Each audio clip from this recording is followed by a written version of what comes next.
بسم الله الرحمن الرحيم الحمد لله الذي لم يتخذ ولدا ولم يكن له شريك في الملك ولم يكن له ولي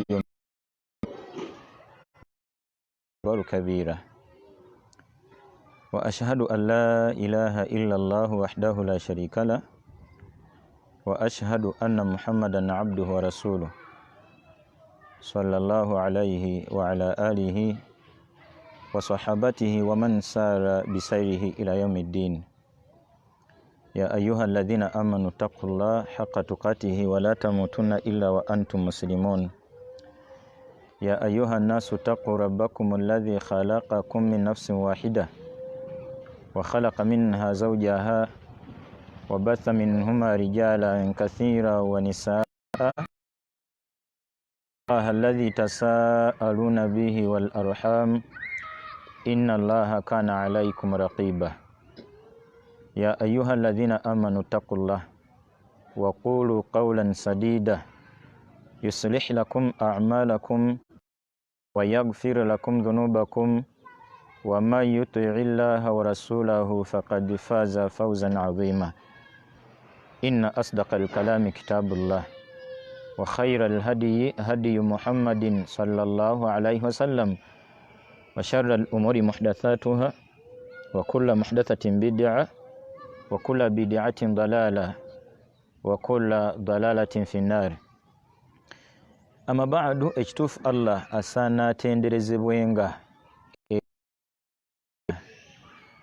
eyateekateeka embeera y'obudde n'agitandikira mu microsecond najja mu second najja mu eddakiika n'ateekateeka essaawa Allah mu masaawa Allah n'ategekamu olunaku mu nnaku Allah najjamu ewiiki mu wiiki Allah n'akolamu omwezi mu myezi Allah n'akolamu omwaka mu myaka Allah n'akolamu emyaka yajja akyusakyusa obudde bukole second oba akatikitiki abukuŋŋaanya Allah ne bukola eddakiika n'akuŋŋaanya eddakiika Allah n'azikolamu essaawa n'akuŋŋaanya amasaawa Allah n'agakolamu olunaku n'akuŋŋaanya ennaku Allah n'azikolamu ewiiki n'akuŋŋaanya ewiiki Allah n'akolamu omwezi n'akuŋŋaanya emyezi n'afulumya omwaka n'akuŋŋaanya emyaka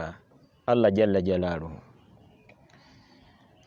owekitiibwa Allah yakatumazaako okusiiba okyali mulamu bali mu ttaka abagagga bali mu ttaka bamulwana kasiiwuukira muhanji balala bannabyabufuzi bali mu ttaka basebaana mediso zikaggwa Allahu akbar banyakayirima n'abalala abakkiriza mu ttaka gye bali owekitiibwa Muhammadin sallallahu alaihi wasallam basahaba be bonna agenda Allah okumujjulula owekitiibwa Muhammadin sallallahu alaihi wasallam yaleka basahaba 14,000 gye gyakuŋŋanira mu lusenyi Arafa mu hijjatul widaa hijja eyasembayo yali esibula emitwalo gy'abasahaba 14 giri mu ttaka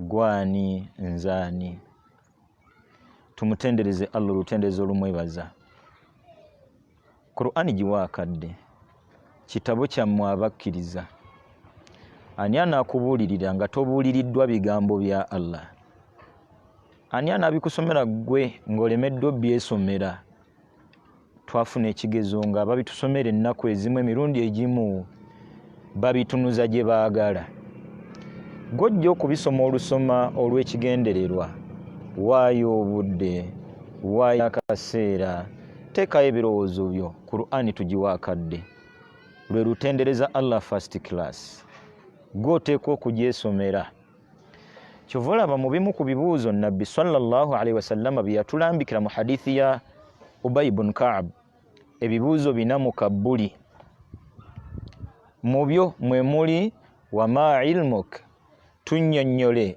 bino by'ozooyanukula ne by'onooyanukula weeteekateeka otya, wakwata kkubo ky'okubyetegekera.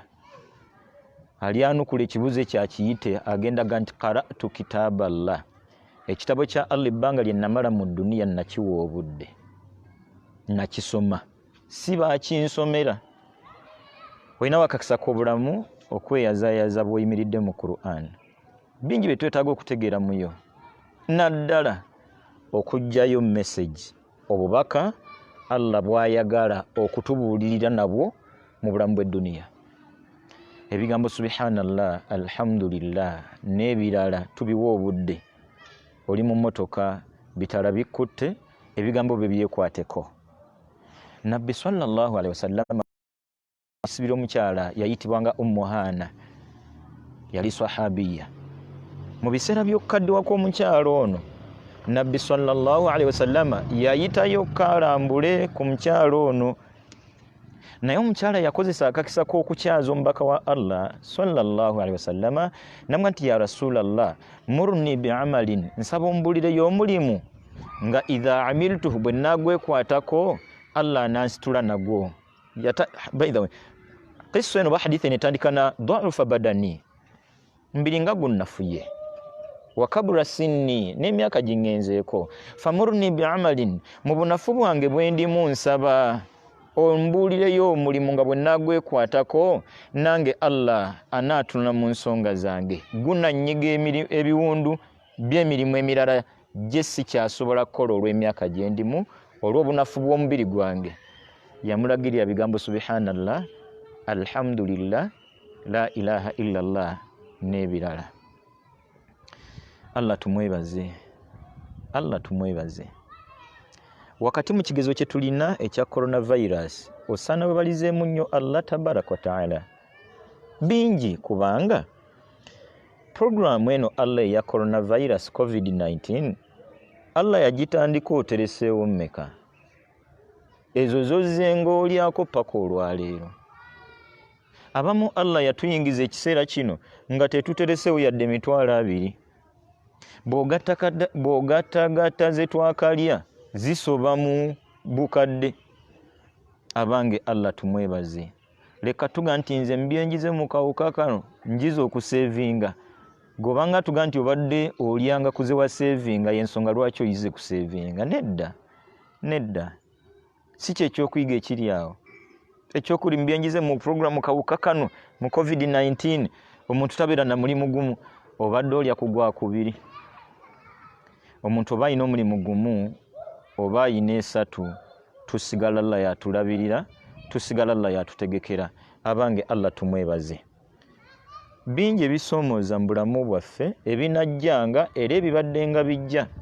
Gwolooza challenge okusoomooza mu bulamu bwo kuno okwa COVID-19 kwe kugenda okusembayo. Tukyayina abaana, tuyinayo challenge y'okufiirwa omwana.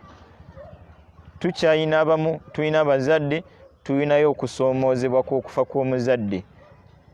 Abamu tuli bafumba alhamdulillah eri mwami oba omwami okufiirwa omukyala. Bikyajja. Bal anaawangula ebigezo yekka yanywereddeko Allah tabaraka wa ta'ala. Tumwebaze nnyo Allah w'ekitiibwa. Abalema tetumanyi bali namba ki, ffe ebiyungo byonna Allah bituwadde. Gwolooza omulema asanga bwangu ki mu bulamu bw'oyinza okugeraageranya ku bwangu bw'osanga atambulira mu kagaali kasukuma, ne bwe kaba k'amasannyalaze nga bwe nalabako e Bulaaya, konyiga ne katambula kokka. Akagaali ako emmanju tekagendayo, aba ayina kavaamu akyame gye tukyama olw'obwetaavu. Tulina emikono 2. Gwolooza alina omukono ogumu ayita mu bulamu ki? Wali olowoozezza kaseera ke ak'emmanju ng'emikolo egyamututte emmanju gyonna giwedde agenda kweyonja? Akola atya mukazi wattu? Akola atya musajja wattu? Allah tumwebaze bwebaze ebbanga lyonna. Bino okusoomoozebwa mu bulamu kitundu ku bwo bijja kubangamu nga bwe mbikumenyedde. Nga mu kusoomooza kwonna wallahi tulifundikira naffe Allah atujjuludde tabaraka wa taala kozesa akakisa k'obulamu atuwuliriza era atulaba okweteekateeka. Ekigambo kyaffe olwaleero kye tuzze tugabane, maatha baada Ramadhan, kiki ekiddako oluvannyuma lwa Ramadhan. Okuzzaako emabega katono kyaliko ekiseera nga Ramadhan tuyolekedde enjolekere enaatera ebula emyezi ebiri, ebuza omwezi gumu, ebuza ewiiki emu, ebula olunaku lumu. Era akaseera ako ebyali ebyokwesibirira yali ani ateekwa okusiiba twetegekera tutya Ramadhan? Kaifa nastakbil Ramadhan? Ramadhan tugwetegekera tutya? Allahu akbar. Kivala ku peegi mu suratul Baqara aya ndooza ya 184. Allah agati ayyama ma'dudat, Ramadhan nnaku mbale. Natuga nti faman shahida minkum ash-shahra, afunanga akakisa Allah namusanzawo Ramadhan falyasumuhu, omwezi ogwagusiibe. Kyenjagaddemu ayyama ma'dudat, nnaku mbale eza Ramadhan. Okumanya nnaku mbale olwaleero zonna zaaweddeko. Tuli mu maatha ba'da Ramadhan, kiki ekiddako oluvannyuma lwa Ramadhan? Eri abakkiriza basiraamu abava okusiiba bazzaako ki we tuli? Allahu akbar. Ku ayyama ma'dudat, nnaku mbale eza Ramadhan zaaweddeko. Ramadhan si yokka yeyina ennaku embale. Wallahi n'obulamu bwaffe ku duniya nnaku mbale bubazi. Nnaku mbale. Kyolaba Imam Hassan al-Basri yagamba nti yabunu Adam, omuntu wenna, innaka ayyamun, okuwangala ku mu nsi yateekateeka ennaku zaali kuwangaaza. Fakullama dhahaba yawmun, buli lunaku lwe lugenda, dhahaba ba'duka, naawe oba ogenzeeko ekitundu. Tulina Allah tuleeta mu nsi nga tuteeseteese ennaku ze tuliwangaala. Kullama dhahaba yawmun, buli lunaku olugenda, dhahaba ba'duka, oba ogenzeeko ekitundu kya lunaku. Buli wiiki lwegenda oba ogenzeeko ekitundu kya wiiki. Buli mwezi lwe gugenda nga Ramadhani bwe yagenze, twagenzeeko ekitundu kya mwezi. Buli mwaka lwe gugenda nga Allah guno bwe gutambula, naawe oba ogenda ekitundu kya mwaka wakagendako emyezi oli kugwa ku 5. Ku saidi y'eddiini, mu mbala y'eddiini ey'emyezi, wakagendako emyezi 9 okutta ogw'e10 mu mwaka guno. Weteeseteese ekijja mu bbanga Allah lyakakuwangaaza. Innaka ayyamun, oli nnaku ku nsi. Kullama dhahaba yawmun, buli lunaku lwe lugenda, dhahaba ba'duka, naawe oba ogenzeko ekitundu ekyo eky'olunaku. Bannaye twetegeke nti okulemera kukukujjukiza ng'ate nga mpulira kye kinkolera. Okujjukiza nti bannaye amayumba tugazimbe, abaana tubazaale, mamotoka tugagule, twagale nnyo abaana baffe, mukyala yagala nnyo bbaawo, mwami yagala nnyo mukyalawo, sente zo zaagale nnyo, na buli kimu kyagale kikole, yayanira okukifuna. Teweerabiranga olunaku lwe bali kuziika. Teweerabiranga olunaku lwe bali kuziika. Twogera lwaleero mu 20 mwezi gwa 5. Kisoboka bulungi nnyo 2021 nze agamba bino okwogerwako ng'omugenzi. Nga bwe kisoboka 2021 kiri na wala by the way. Kisobokera ddala bulungi mwezi gw'omunaana okwogerako ng'omugenzi. Oyinawo akakisa ka bulamu, teweegayaalirira. Saidi y'edduniya weerwaneko nga wakulembeza kwerwanako saidi y'eddiini. Famadha ba'da Ramadhan, omwezi wako tuzzaako ki? Tuzzaako ki? Munnabyabufuzi oluvannyuma lw'okulangirira ebivudde mu bululu ne batubbye, tulindirira gwe twalonze gwe batubbye naye atubulire kye tuzzaako. N'ebirala nga bwe tutera okwebuuza ekiddako. Ki ekiddako oluvannyuma lw'embaga? Ki ekiddako oluvannyuma lw'okuzaala? Ki ekiddako oluvannyuma lw'okuwangula akaluko oluvannyuma? Ekisinga obukulu ki ekiddako nga Allah akujjuludde? Ki ky'olizzaako? nga Allah akujjuludde. Ekiriddako nga Allah akujjuludde okitegeka kati. Kye kisinga obukulu. Kiki ekiriddako nga nziikiddwa? Kiki ekiriddako nga mayiti etuusiddwa waka? Bagigobaganya buteddiza. Agenda kusulako mu nnyumba ye makaage olwaleero. Enkya tukeere e Masaka. Okuzzaako emabega katono ddala. Wallahi mu bimu ku birabula nze naawe ye Speed Ramadhan kweddukidde. Lwali lwakuna ne balangirira ng'enkera ku Lwokutaano tujja kusiiba. Allahumma ne Eid twamaze ogisaala. Speed Ramadhan kweddukidde ekulaga Speed naawe kwoddukira okulumba kabuliyo. Ramadhan yo yawedde. Yatuuse ku swala ya Eid era neesaalwa. Obulamu bwo bwasigadde bukyadduka. Speed yeemu bugenda kuwunzika nga bakuŋŋaanya ebitiyo n'enkumbi badde eka. Kiki ekiriddako kitegeke kati. Tuzzeeko oluvannyuma lwa Ramadhan okubeera serious ab'obuvunaanyizibwa mu ddiini. Atugamba Allah jalla jalaaluhu nti wala takunu kallati naqadat ghazlaha min ba'di quwwatin ankatha. Leka kubanga omukyalo oli eyassaayo amaanyi n'amenyekera ekiseera oluvannyuma n'ajja ayiika yenna omulundi gumu. Tuleke kubeera b'amaanyi nnyo mu Ramadhan abatayosa swala yonna, abeebanja okuwaayo, abeebanja Qur'an. Ramadhan neewunzika byonna ne tubivaako. Abange wannama ddala okuwummula kwe okunywa ku tuzzi ng'afudde. Ndooza Suratul Hijr aya esembayo Allah atugamba nti wa'budu rabbaka hatta ya'tiyaka al-yaqin. Era musinza Allah tabaaraka wa ta'ala okutuusa Allah lwali kujjulula. Ramadhan bw'eba ewedde kati Allah byatubanja byawedde. Ramadhan bw'eba ewedde ebizibu byo byawedde. Ekituufu kiri nti tebinnaba. Obwetaavu bw'eri Allah bwawedde. Beera wa buvunaanyizibwa, tobaako kyowummuza mu byonna ebyabadde mu Ramadhan. Tusigale nga tusalako ekiro. Era kazabadde 11 kale sigazaako emu. Weewunye n'ekituufu kiri nti ne bw'osaala layiriyo eswala y'ekiro oyo wennyini w'osalidde ishaa'i obeera mu basadde ekiro. Tubeere babuvunaanyizibwa mu ddiini wakati mu kuvuganyaako ne be tulaba abatuyinako enkizo. Maatha ba'da Ramadhan. Tuzzaako ki oluvannyuma lwa Ramadhan? Tuzzaako ennaku 6 eziyitibwa sittati.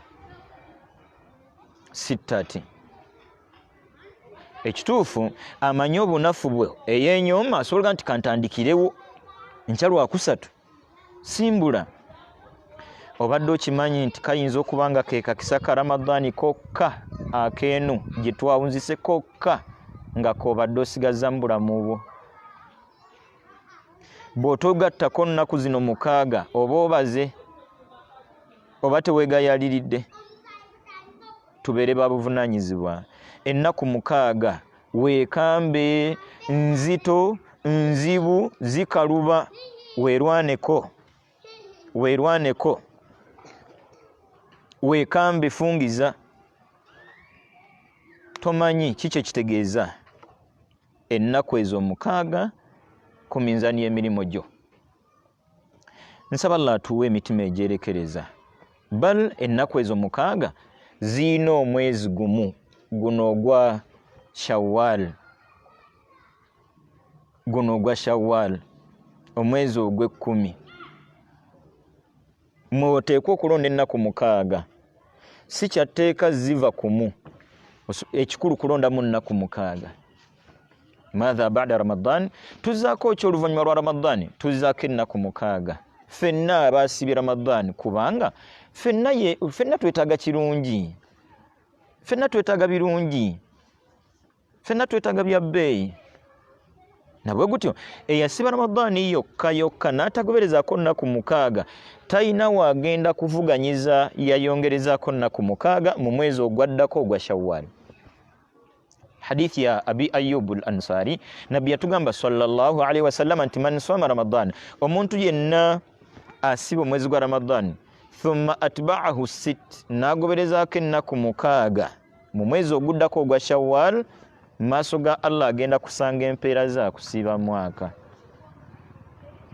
Kiri gy'oli, empeera osangeyo za mwezi gumu oba osangeyo za mwaka.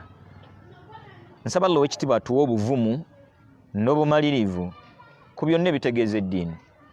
Maadha ba'da Ramadhan, tuzzaako ki oluvannyuma lwa Ramadhan? Tuzzaako okuliwa ennaku ze twalyamu. Nkwegayiridde togayaala mwannyinaze, nkwegayiridde togayaala muganda nge Jamada Hamza Abdul Hakim Harun, teweegayaalirira ku sitati ne ku nnaku ze twalyamu. Tusooke kiku byombi, waliwo ebigambo ebiwera, nga abamu bagamba nti ekituufu Ramadhaani ya bwatteeka, yeesaana okusooka okuliwa oluvannyuma okwatagane ne sitati. Abamanyi abanga nti ennaku sitati zino ziri mwezi gumu, bwe guggwako akakisa kaba kaweddewo, sooka ezo. Ekituufu kiri nti sooka ezo mu mwezi ogwo gumu, sitati zo ziveemu, immediately mubasharatan nga twakazimaliriza tukwatagane n'okuliwa insha Allahu tabaraka wa ta'ala. Ebbanga lyonna omusiraamu aba munnaddiini, sahaba omu abuuza ow'ekitiibwa Muhammadin sallallahu alaihi wasallama, yayitibwanga Sufyan ibn Abdillah Athaqafi. Yambuuza nti ya Rasulallah, Allahu akbar, ngenda kukubuuza ekibuuzo, as'aluka su'alan, ngenda kukubuuza ekibuuzo nsaba ombuulire. La ilaha illallah. Qul li qawlan, nsaba ombuulireyo ekigambo nga la as'alu anhu ahadan ba'dak, nga sigenda kuddamu kibuuza muntu yenna. Qul li qawlan, nsaba ombuulireyo ekigambo omubaka wa Allah sallallahu alaihi wasallama, nga la as'alu anhu ahadan ba'dak, kyesigenda kuddamu kubuuza muntu yenna. Nabbi n'amugamba sallallahu alaihi wasallama nti qul amantu billah thumma istaqim, gambanga nti nakkiriza Allah, thumma istaqim, n'oluvannyuma otereere onywere. Nga bwe tuva mu Ramadhan, ekyatusiibya Ramadhan kukkiriza Allah, alaina bil istiqama, nabwe gutyo tuyina okunywera ku byonna bye tubaddemu mu Ramadhaani byonna. Si kusiba, okusiba mpozi okuyimirira, kwe kw'okusiba leero n'enkya ne luli ewiiki ne wiikisi bbiri wiikisi ssatu tusiiba. Akati okusiba kwe twazzeemu kwe kwabalondemu okw'ennaku eza sunna. Babbeeyi abeekwata kusiiba okwo nga obuwangaazi bwabwe balinayo okusiiba okwabwe okwakyeyagalire. Mu byenkizo okusiiba kuno okwa sunna bye kuyina nti at least riya kabandabe mukwo okusiba kuno okwa sunna mutono nnyo, kubanga ekituufu kiri nti abasigadde bonna baba balya mmere yaabwe, gwe nga alhamdulillah gwe kimanyi nti nasiibye, nga kiri wakati wo n'omutonzi wo Allah tabaraka wa ta'ala. Nabwe gutyo tuwangala ebbanga lyonna, qul amantu billahi thumma istaqim, gambanga ebbanga lyonna nti nakkiriza Allah, n'oluvannyuma istaqim, nywera, funvubira, gumiikiriza ku byonna ebitegeeza eddiini. Mu suratu Fussilat aya 30 atugamba Allah nti innal ladhina qalu rabbuna Allahu thumma istaqamu tatanazzalu alayhimul malaikatu alla takhafu wa la tahzanu wa abshiru bil jannati allati kuntum tu'adun. Innal ladhina qalu rabbuna Allah, abawangalira ku dunia nga bakkiriza ne bakakasa ne banyweza ekigamba nti rabbuna Allahu, omulezi waffe ye Allah, ne batamenyeka na dunia kuba balina omulezi waabwe. Lwaki ensekooya ng'olinga atalina yakutonda? ey'omwana amenyeka n'eddunia nga alina bazadde be, lwaki omenyeka n'ensingo ine yakutonda? inna alladhina qalu rabbuna allahu thumma istaqamu, abawangalira mu bulamu bw'eddunia nga bakkiriza bakakasa nti balina omulezi waabwe Allah, ne banywerera awo obwongo bwabwe ku byonna bitegeeza eddunia ne buwummula, ne bataba na stress yonna na bweraliikirivu bwonna ku nsonga yonna, nga bamanyidde ddala bulungi nti Allah ow'ekitiibwa eyateeseteese omwezi gwa Ramadhan yateeseteese embeera gy'anaatuwangaaza mu gwo. Ow'ekitiibwa Allah eyategeka COVID-19 yateekateeka bw'anaatuyisa mu mbeera eyo. Bwe biba byakuyiga mu COVID-19, wallahi tweyongedde okukakasa oba twandyeyongedde okukkiriza nti Allah yatuliisa. Allah nasse ebbeeyi y'emmere, Allah n'abundugula emmere ebyokulya nga buli wamu ebiri. Ow'ekitiibwa Allah n'embeera y'obudde n'agikuuma nga nzikakkamu. Ow'ekitiibwa Allah n'ayanika obuzina bwa bulijjo be tuyita abagagga. Inna alladhina qalu rabbuna Allah, abawangalira ku dunia nga bakikkiriza nti omulezi waffe ye Allah. Ekoya na programu z'abaana bwe baba nasoma, tulina omulezi waffe alera abaana, yalera ne maama n'abazadde. Ani? Allah. Ffenna yatulera. Kyenjagaddemu, thumma istaqamu, ne banywera ku buli kyonna ekitegeeza eddiini, si mu Ramadhan, si luvannyuma lwa Ramadhan.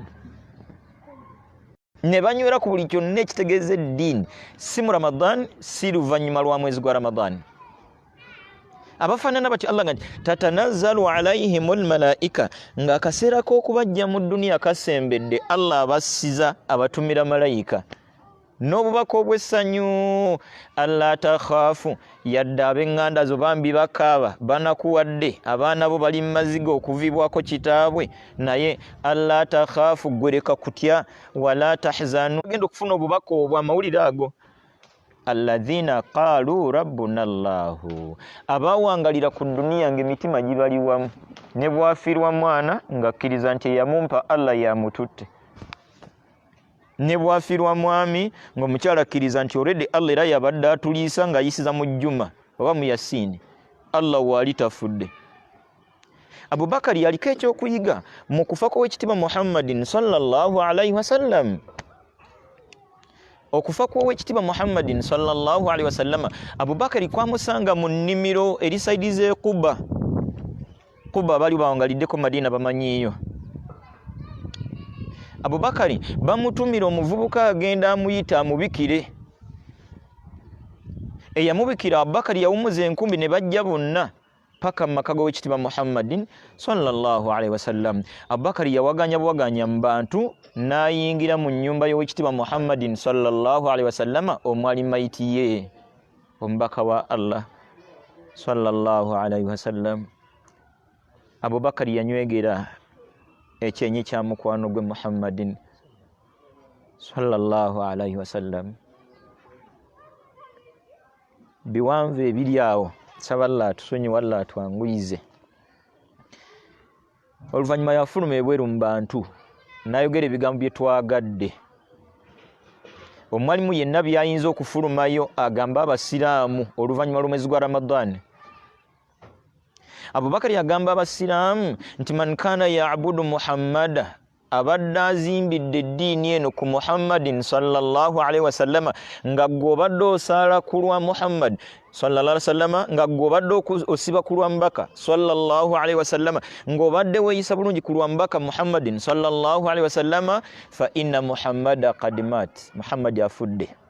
Wenna abadde asinza Muhammad eddiini ggalawo, gwe obadde osinza afudde. Waman kana ya'budu Allah, abadde asinza Allah, fa inna Allaha hayyun, sigala ng'oli munywevu kuba Allah asigadde waali, tobaako ky'oddiriza mu byonna ebitegeeza eddiini, Allah asigadde waali. Ndowooza omwalimu kyekiseera agamba abasiraamu nti yenna abadde asinza omwezi gwa Ramadhan aggalewo, mwezi guweddeko, abirekera awo eby'okusaala, addeyo mu bwenzi bwe. Wabula abadde asinza Allah tabaraka wa taala, oyo yayongere kufungiza kuba Allah si Allah mu Ramadhan nga ko biba biwedde. abange goloza Ramadhani bwe yaweddeko twayingidde jjana. Sahaba omwabuuzibwa nti naye ddala omukkiriza ye awummula ddirwa seekikowe. Naga nti awummula olunaku lwateeka ekigere ekisooka mu jjana. Atuwuliriza olunaku Allah lwali bakiyita kusagwa nkomerero, lwolissa omukka ogw'enkomerero lwoliwummula. Lwaki? Anti malayika ziri bazize n'amawulire gali ge nagambye mu suratu Fussilat, inna alladhina qalu rabbuna Allahu thumma istaqamu, abakkiriza ne bakakasa nti omulezi waabwe ye Allah ne bateregana nsi kuba balina omulezi waabwe, thumma istaqamu ne banywerera ku ddiini ebbanga lyabwe lyonna, tatanazzalu alayhimul malaika, Allah batume malayika ng'akaseera k'okufa katuuse, alla takhafu mu mbeera ebagumya nti leka kufunamu kutya, wala tahzanu yadde okunakuwala olw'okulekayo abaana bo, wa abishiru bil janna, sanyuka lwa jjana ge mawulire ge tukuleetedde, allati kuntum tuadun, bulijjo gy'ozengolaganyisibwa basseeka ab'enjawulo. Atuwuliriza nywera tobaako kyota mu byonna by'obadde mu Ramadhani.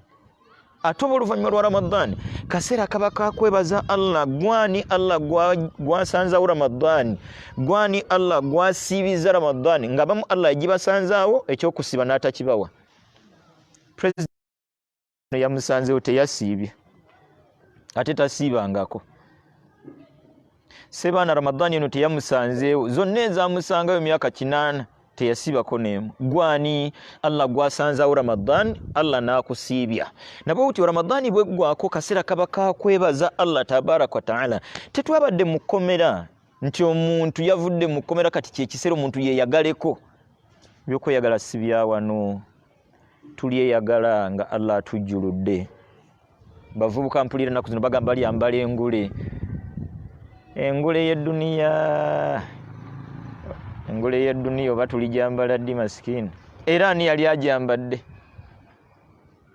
President Museveni nga bali mu nsiko nabo baasuubira nti bwe baliwamba balyambala engule. Gwe muli olaba bazambala ng'obukadde bubawala bannya nga ne kabuli zibalinze. Engule gye tuliyambala wallahi yakuyingira jjana. Ngule etaliimu kaddiwa, wallahi ab'omujjana teri byakkaddiwa. Ffenna tugenda kubeera mu myaka gimu gya kivubuka, myaka 3 emmere weewoomera. Allah agipoozinge. Teri byakkaddiwa mu jjana, eyo gye tujja okwambalira engule entuufu. Ne zino engule z'ekiyita mu lujja oyinza okuyaayana n'ozambala, tewali buzibu. Naye ekizibu ekiyita mu lujja kukufiiriza ngule eri. Bangi bwe tukoleredde engule zino ate omuntu afunikidde tasaala. Ensobi wejjidde. Engule zino zetuyaayanira okwambala oba oliawo simbi kuziyaayanira nazikolerera, naye bwe ziri kufiiri wallahi kaliba. Tufungize ku byonna ebitegeeza eddiini byatatuwadde Allah, yamanyi lwaki tannabituwa. Ffe tunyweze eddiini. Maadha ba'da Ramadhan, Tuzzaako ki oluvannyuma lw'omwezi gwa Ramadhan? Ramadhan efaanana essimu yo oba eyange etwaliddwa ku kyaja, eteekeddwa mu masannyalaze. Kati obukkiriza bwo n'obwange, obusiraamu bwo n'obwange, mu kaseera ka Ramadhani buba butwaliddwa mu masannyalaze, bukyajingibwa, ne bubeera so active, ne bubeera bwa buvunaanyizibwa nnyo kuba buli mu masannyalaze. Kyova olaba esswala buli muntu yeebanja, okusiba buli muntu yeebanja, okusaddaaka mu butuufu buli muntu yeewaliriza. Ate oba tutuuka ku ddaala bwe tuba tetubadde mu bino bya COVID, omuntu eri mumenyesaamu eri envu limu n'amenyerako munne tusinkanye ku masjidi, magaribi enaatera ayina amenvu 2 awaako munne. Bw'aba awaafise weekanga ye ne lino era aligabye n'asigalirawo. Mutima ogwo oguyaayaanira okukola buli kirungi tuteekwa okugusigaza Ramadhani ne bweba ewedde. Toyita ku banno nga bulijjo bubadde totuyitako mu kaseera k'okusibulukuko na kiwagu ky'amenvu bwe weesunga okujja n'ekiwagu ky'amenvu tusange nakyo ku muzikiti okigabira awo abasiraamu bonna bali awo nga bw'osunako eminwe bw'obagabira sigaza omutima ogwo. Ramadhan obukkiriza bwaffe n'obusiraamu bwaffe buba mu masannyalaze, buba mu kyaja, buba active, buba bwa buvunaanyizibwa. Kino kitegeeza nti essimu bw'ogissa mu masannyalaze eba active ng'obusiraamu bw'omusiraamu bwe bubeera mu Ramadhan. Bugenda okukya ku makya essimu eyo eba ejjudde ne tugijja mu masannyalaze ng'ejjudde bulungi. Kakati ne Ramadhan egenda okuggwako ng'obukkiriza bw'omukkiriza obusiraamu bwe bujjudde, ng'agenda kutambula n'eryanda lyeri erijjudde emyezi emirala 11 paka ku Ramadhan ejja. Kiri kitya ng'essimu yo olugijje ku kyaja n'okubayo essimu egi essimu n'ezikira? Kiri kitya nga Ramadhan oluweddeko akakaya n'okajjako? Kifaanana kitya nga Ramadhan oluweddeko swala n'otandika zivaako? Kiri kitya nga Ramadhan oluweddeko n'okomyawo mukyalo oli gwe wagoba luli kuba temwali bawoowe? Gwani yaga nti obwenzi obutambuzi obwonoonefu obwo bukkirizibwa mu myezi gitali gya Ramadhan. Kale laba bwe tuyaayanira omuntu Ramadhan ye tefa, Ramadhan yange teyonooneka, gyali yaddako ewammwe. Obukkiriza bwo bwakkiriza bwonooneke gyali ataakomewo. Gyali yamugamba abeerereyo ddala paka nga tumaze programu y'okuwoowa. Insha Allah akomerewo mu mateeka amasiraamu nga buli kimu tukitereezezza. Lwe tunaba abasiraamu abaasiibye abatuufu. Nabwe gutyo eryanda lyo singa essimu eva ku masannyalaze n'okubayo essimu emu ne lizikira libafu. Nabwe gutyo omusibi wa Ramadhan singa Ramadhan eggwako okusala n'akuvaako omutima gwe guba mufu, kubanga omutima gw'omukkiriza guba gwajjudde bulungi gwajja nga tayinza ate kulekayo solaavu okusiiba ngira naye kimukwasa n'ensonyi nti nze yasibye omwezi mulamba ate iswala empiteko. Kati ate ffe kitulumira muli mu Ramadhan nti nze eyasiibye ate oyinza okuleka okusaala. Muzimu ku alaamaati qabulil a'mal, mu bubonero alaama eziraga bubonero obulaga nti omulimu gw'omuddu oyo gwakkiriziddwa kwebanjayo mulimu mulungi oluvannyuma lwa guno, kwebanja kulongoosa oluvannyuma lw'omulimu guno. Twebanja oluvannyuma lwa Ramadhan okwongera okulongoosa kamu ku bubonero bunaalaga nti Ramadhan yaffe Allah yagikkiriza. Hadithi eno eyogera ku hijja. Nabbi atugamba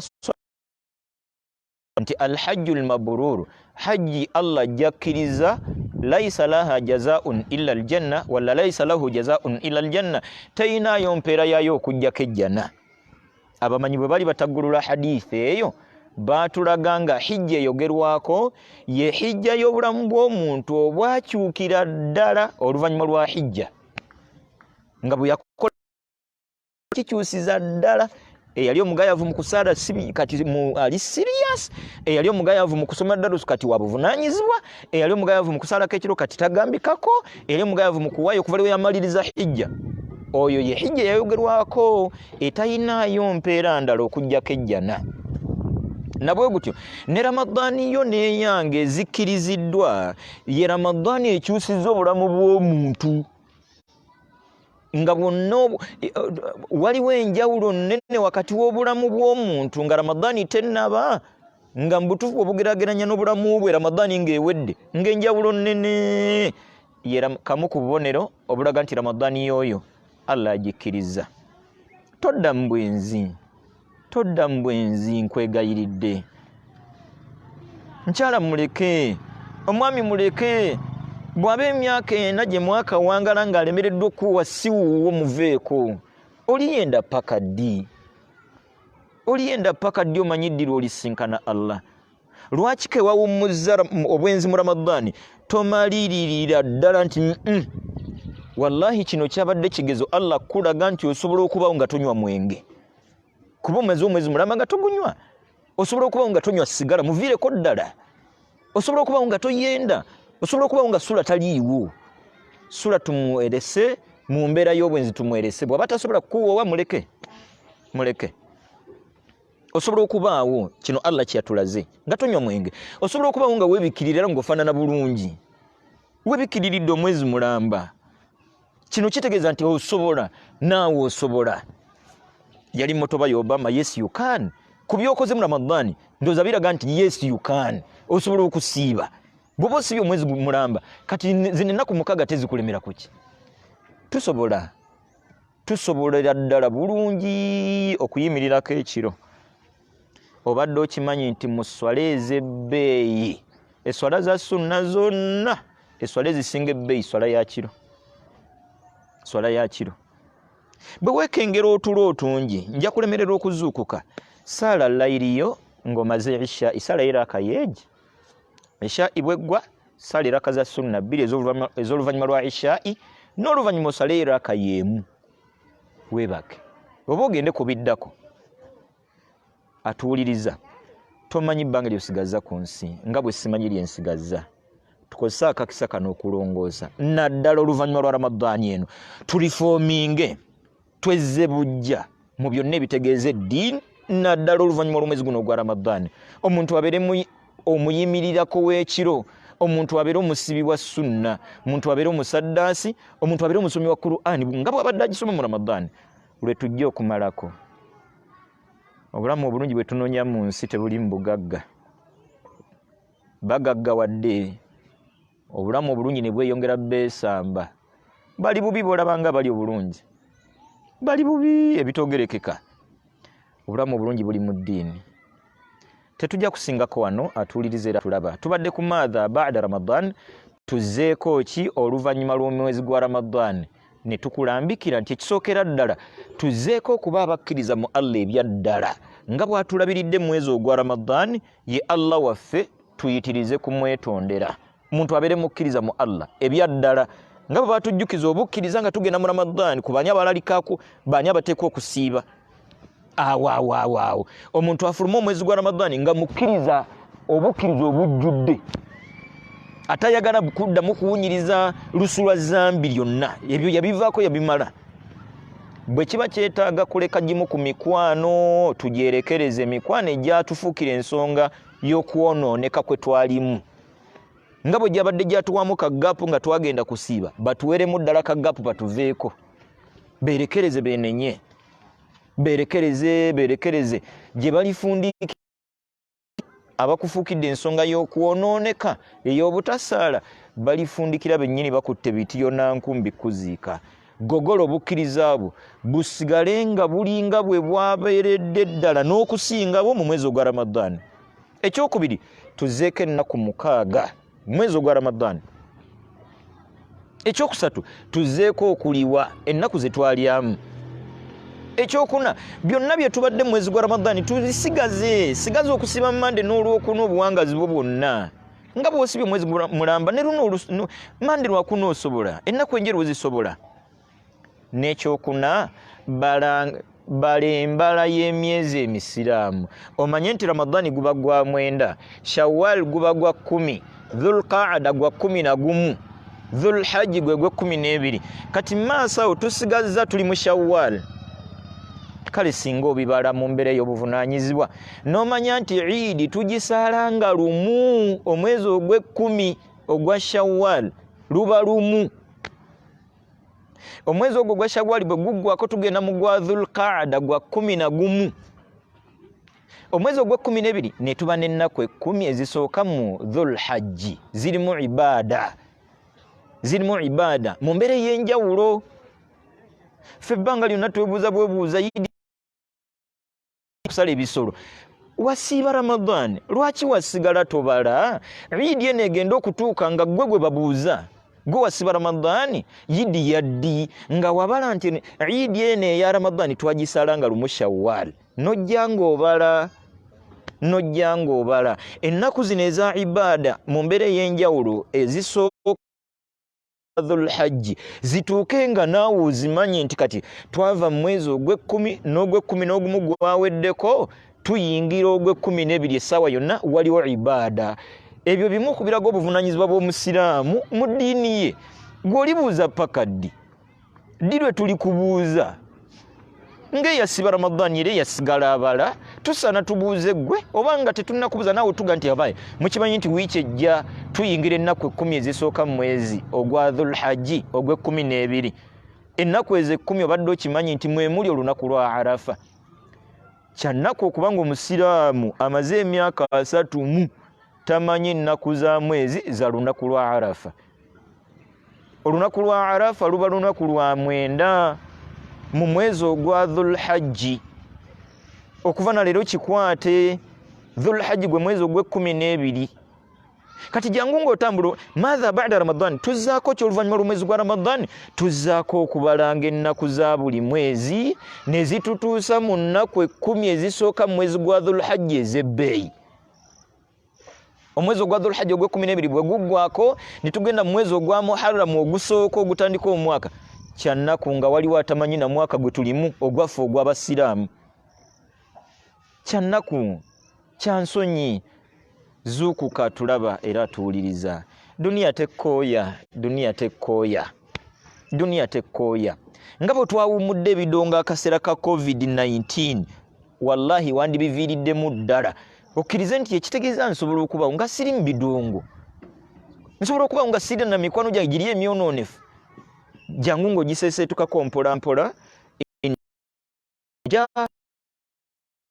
baraka wa ta'ala nga Allah bw'atugamba mu suratul Fajr ng'eggwako nti ya ayyatuha nafsul mutma'inna owange wenna akyayina omutima ogutebenkedde mu nnyama yaagwo irji'i ila rabbiki ddayo eri Allah ng'okyali mulamu radiyatan mu busiimu ng'okkiriza nti obadde musobya ebbanga ly'owangadde ng'ebya Allah si byoliko mardiya ne Allah alisiima ekikolwa kyo Allah agenda kukusiima fadkhuli fi ibadi owangala obulamu bwo bwonna obusigadde ng'oli mugonvu ng'era omuddu wa Allah wadkhuli jannati lwe tujja okuyingira ejjana insha Allahu tabaraka wa ta'ala. Atuwuliriza teweekooya nnyo na duniya. Allah yagenda okukutonda nga byonna bitegese nga byonna biteeseteese. Weekooye nnyo n'eddiini. Yenna aliwo eddiini obudde Allah agenda mumalira ebyetaago bye wano ku duniya ate nga ne ku lunaku lw'enkomerero agenda kwegombebwa bangi abaali abagagga. Nsaba Allah ow'ekitiibwa akkirize Ramadhani yaffe.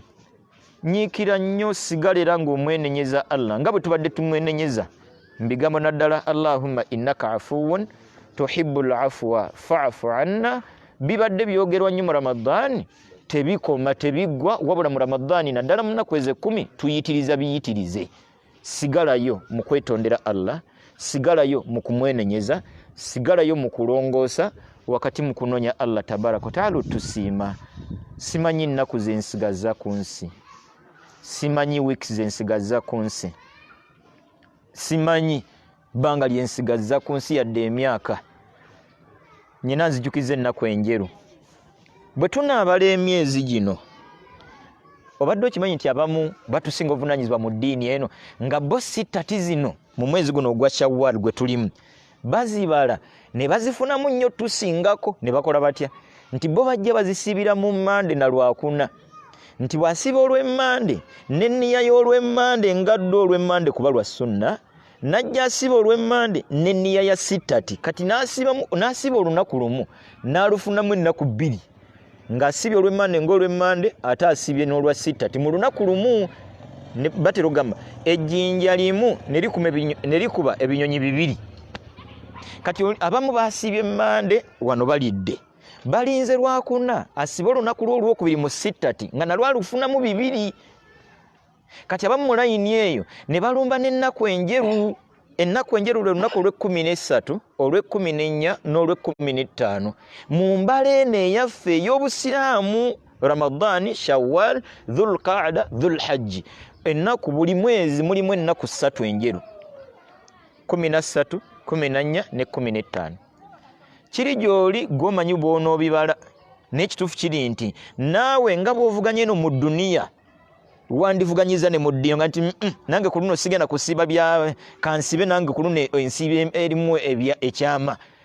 Ennaku za sitati ngenda zisibira mu nnaku zino eza Mande n'Olwokuna era omwezi gugenda okuggwako ogwa Shawwal ng'ennaku zo zimazeeyo kyekituufu kuba Mande Lwakuna mu mwezi omulamba zirimu nga 8 ye 8 gokka ndowooza nga 8 kati atuwuliriza beera mugezi ekimala beera mubaze ekituufu gomanye nti mande n'olwokuna kamwemba nsibira sitati zange n'ennaku ejeru mwe ziri nsangira ate nga ttemu kisoboka wallahi mu lunaku lumu okufunamu 3 nga lunaku lwa mande ate gw'osibye sitati ate nga lunaku lweru kati ababala ennyo mu eyo babituukako n'asiba olunaku lwolu nga luzitowa ennaku ezi lunaku lweru lwa mande ate lwa sitati nsaba Allah atuwa okuyaayaanira eddiini ebbanga ly'obulamu bwaffe lyonna ekituufu ne duniya etukooya nsaba Allah atusonyiwe gwe boolabanga abaali bagaggawadde bagenda naki mukulu Sebaana ekalule wali we yaziikwa goloza yagenda naki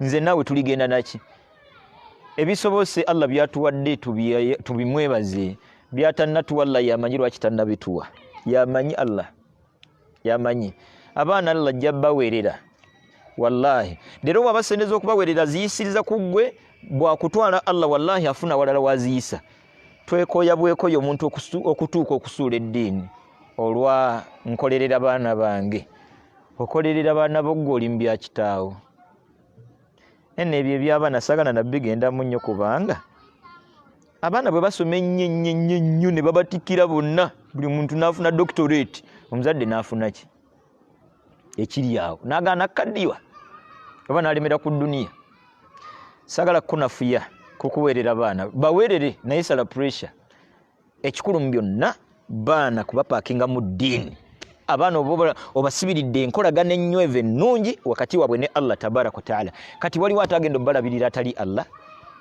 tewemenya nnyo n'abaana kutuuka kusuula ddiini togatta swala si kya mu basiraamu nga lwaki ogatta eswala mbadde bize si nsonga mu busiraamu tugattisa swala wegendereze nnyo wenna ayinamu muze gwo okugatta eswala tukyegendereze nnyo era weerwaneko kyejjemu lwaki dhuri ogigatta kwasiri wabaddewa kirwanyise weerwaneko ekyo kyejjemu nsaba Allah wekitiibwa atuwa okwerwanako mu bunafu bwonna Allah atuwa okubeera abuvunaanyizibwa mu buli kyonna ekitegeeza eddiini nsaba Allah addemu atusinkanye nsonga zibadde 3 kutendereza Allah okwebaza Allah ne maadha baada Ramadhan Tuzzaako ki oluvanyuma lw'omwezi gwa Ramadhan kyenkakasa nti yatambudde naffe insha Allah oba oli awo olina kyotangadde nsaba Allah ow'ekitiibwa atufuule ebisumuluzo bya buli kirungi ku duniya Allah atufuule ebiggalawo buli mbeera embi ku duniya kuno nsaba Allah atufuule mafatiha lil khair maghalika lishar ebbanga lyaffe lyonna nsaba Allah ow'ekitiibwa tuwangalize mu bulamu obwegombesa n'abatali basiramu okusiramuka insha Allahu tabaraka wa taala nsaba Allah ow'ekitiibwa akkiriza okusiba kwaffenna Allah akkiriza okusala kwaffenna Allah akkiriza okwenenya kwaffenna Allah akkiriza okusaddaka kwaffenna Allah akkiriza emirimu gyaffenna ya rabbi Allah atusonyiwe byonna ng'abatonde bingi bye tusobezza abafu baffe tusigale nga tubasabira beetaavu bakusabirwa si mu Ramadhaani mwokka bizinesi basaba Allah ow'ekitiibwa asaasire abaddu be bonna abasiraamu abakkiriza be yajjulula nsaba Allah ow'ekitiibwa bagaziyize kabbuli zaabwe nsaba Allah ow'ekitiibwa abakubisizemu mu bye baalongoosa Allah ow'ekitiibwa abaddiremu mu byabasobako nsaba Allah ow'ekitiibwa naffe akaseera kakatusanze mu mbeera y'obusiraamu obw'ekimmemmette Allah ddala tuli basiraamu abasiramuka byonna ebitegeeza obulamu bwaffe ababimulekera byonna ababadde tebamenyeka na duniya era Allah atujjulule nga tuli basiimu ku byonna byatutegekedde mu bulamu nga tuli basiimu ne Allah okutujjulula nga tuli basiimu ne Allah ow'ekitiibwa tuleke abaana baffe batulesa nsaba Allah ow'ekitiibwa asiimise n'abaana baffe okufa kwaffe Allah basiimise byonna Allah byategeka mu bulamu bwaffe insha Allahu tabaraka wa taala